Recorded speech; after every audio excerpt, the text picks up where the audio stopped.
From advertising to software as a service to data. Across all of our programs and clients, we've seen a 55 to 65% open rate. Getting brands authentically integrated into content performs better than TV advertising. Typical lifespan of an article is about 24 to 36 hours. If we're reaching out to the right person with the right message and a clear call to action, then it's just a matter of timing.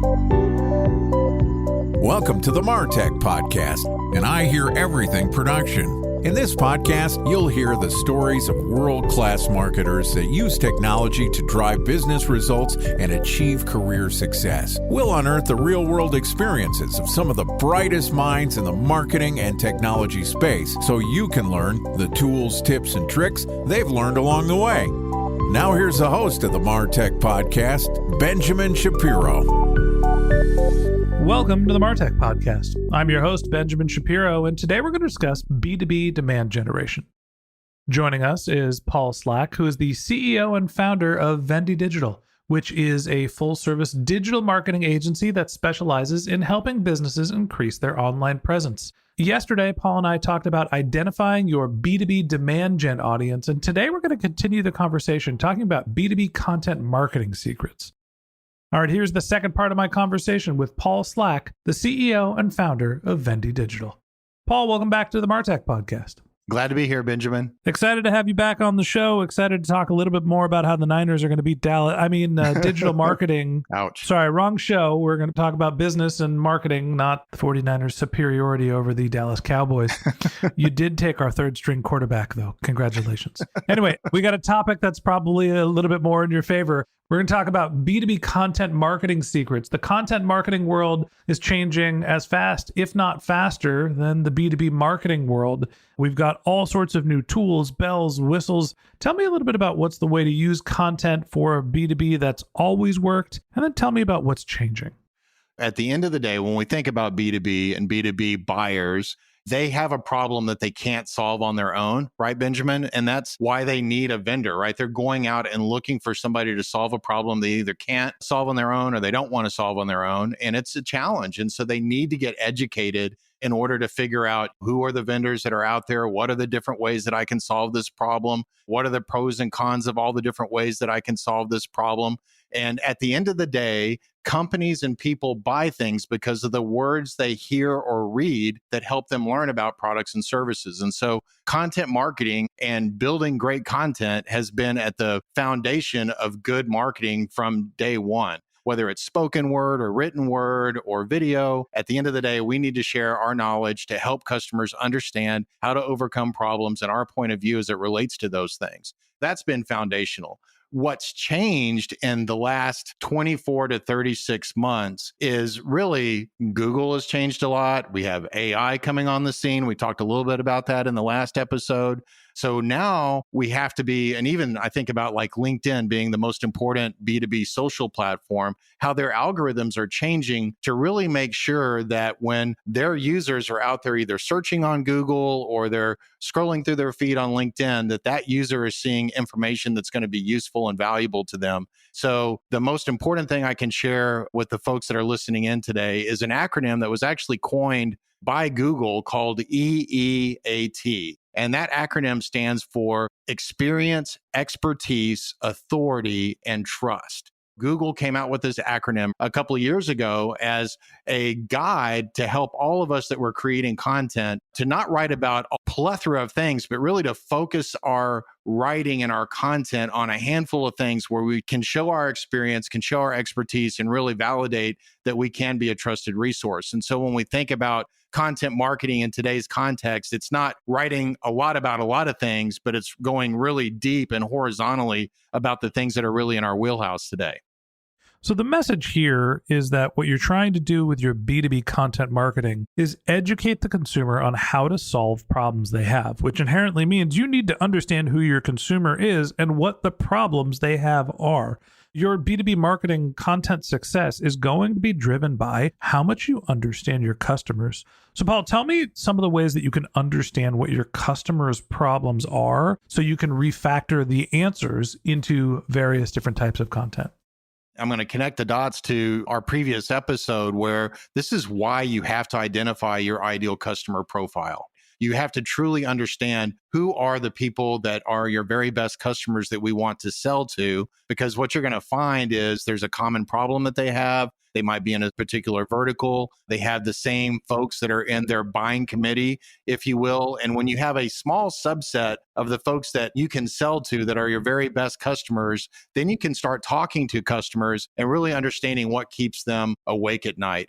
And a key part to our success in content marketing as it relates to that, Benjamin, is really identifying our point of view and our positioning around those problems. So step one, we've got to have a good ICP so we know who we're selling to. Step two, we actually want to talk to our customers and ask them what are the things that are keeping them awake at night. And then step three, we really want to flush out what our point of view is related to those things. When we work with clients, one of the first things we do is ask them, once we've identified their ideal customer and we have a good understanding of that, we ask them the question, hey, what's broken in their business? Let's start there. So we understand who these customers are. Tell me what you think is broken in their business. Why is that happening? So why is that thing that's broken in their business that they need to get fixed? Why is that happening? What are the implications of them not getting that fixed? And then we ask the question, how would you fix this if you were sitting in their shoes? And then finally, how can we prove that the way that you would fix this is actually going to work for them? And by answering those questions, quite frankly, you can build out a pretty awesome content strategy, because going back to what you said, Benjamin, it all comes back to solving problems for the customer. And we want to take that burden of them figuring it out on their own and actually in advance trying to decide or help them decide these are the ways that they can solve their problems. And we're guiding them in a direction that's going to ultimately help them get their problems solved with your products and services. So the process for understanding who your customers are, understanding what their pain points are, and then turning that into content is relatively the same as it's been for, I don't know, let's call it the digital era, the last 10, 15, 20 years. I think what has changed is the format and form factor of content. What advice do you have for marketers as they're thinking about, well, should I be writing long format blog posts? Should I be on social? Should I be writing it personally from my company's account? Should I be creating a podcast? Should I be creating YouTube? Well, I heard LinkedIn is really good. There's various different ways that you can skin a cat when it comes to creating and publishing your content. How do you figure out what the right formula, balance, cadence is for your brand?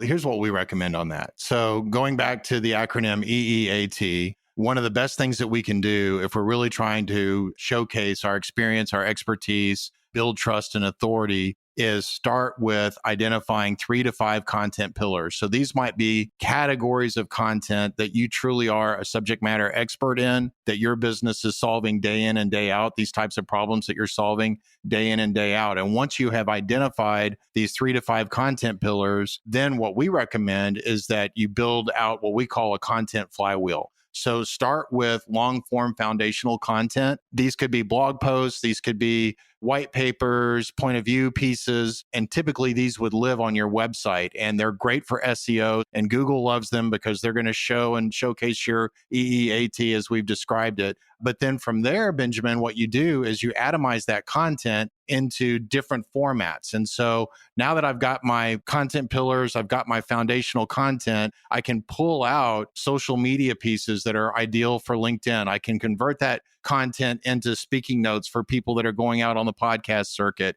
I can use it in webinars and then repurpose that content into video snippets. So the idea is start with those content pillars, build your foundational content, and then atomize that content into the right formats for the channels. And this is really important, where your buyers are going to learn. So in the world of B2B, that's probably going to be places like LinkedIn, being a guest on a podcast like I'm doing here today with you. So the key is figure that stuff out and then go and get that information out there in those channels where your buyers go to learn, but to take the time to figure out what is the format requirements of that platform. Like you and I are having a conversation, that's a type of content platform where if I'm going out on LinkedIn, there's a different way to take that same knowledge and format it that's going to cause somebody to stop scrolling and pay attention to your post. You asked about, do I do it as an individual? Do I do it as a company? In my opinion, the answer is yes. The best companies out there that are doing content marketing the right way are engaging their employees and their brand to provide a unified message that's useful to the buyer at the different stages of their buying journey.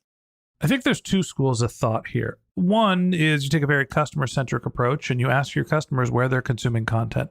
And you put that content where they are and you pick very specific channels and you go very deep and very integrated to some of the native content production in that channel. Or two, you take an everything everywhere all at once approach and you start with a longer format pillar piece of content and you refactor it into various different channels. It's like what we do here with our podcast. We start with audio recordings, we take video snippets, we put them on YouTube, then we take all the artificial intelligence generated content we have and we can put that across every social media channel.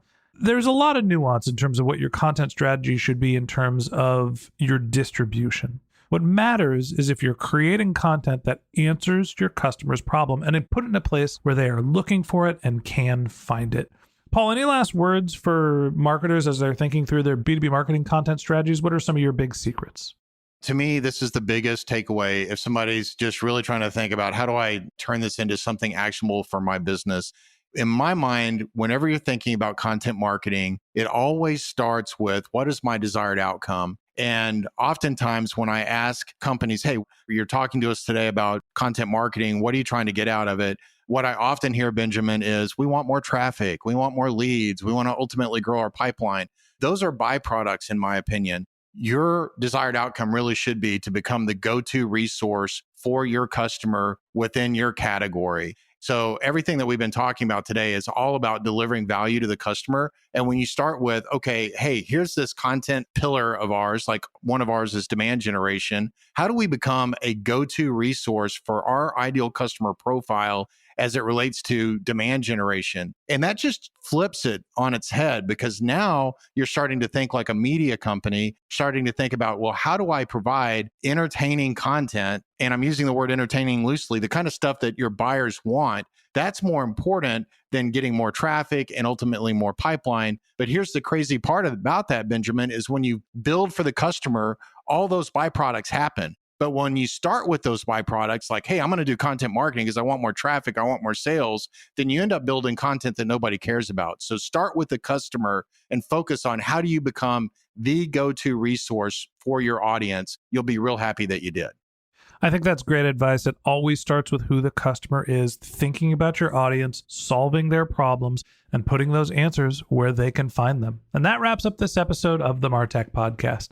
Thanks for listening to my conversation with Paul Slack, the CEO and founder of Vende Digital. If you'd like to hear more from Paul, you can find a link to his LinkedIn profile in our show notes. You can contact him on Twitter, where his handle is Vende Digital B2B. That's VEND Digital B, the number 2 B.